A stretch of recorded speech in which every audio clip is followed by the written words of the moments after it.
Naumpisa na ng paghahanap ng katotohanan ni Gerald Anderson sa upcoming serye niyang Sins of the Father na mapapanood soon dito sa TV5.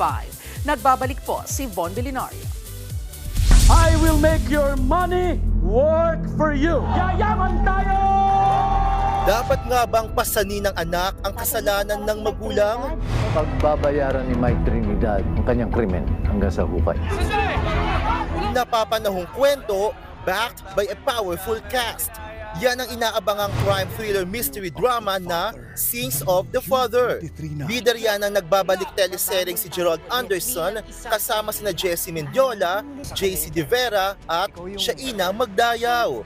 Bigatin pati ang supporting cast with the likes of veteran actor Tirso Cruz III, Lotlot De Leon at John Arcilla.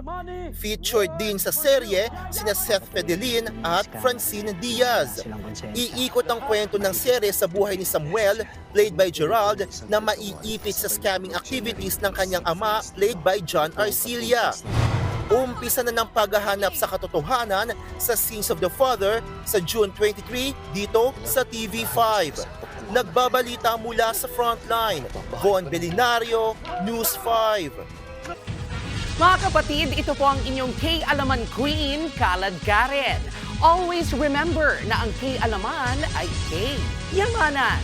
Kaya para sa latest showbiz news at dagdag impormasyon, mag-follow at mag-subscribe sa social media pages ng News 5. Okay?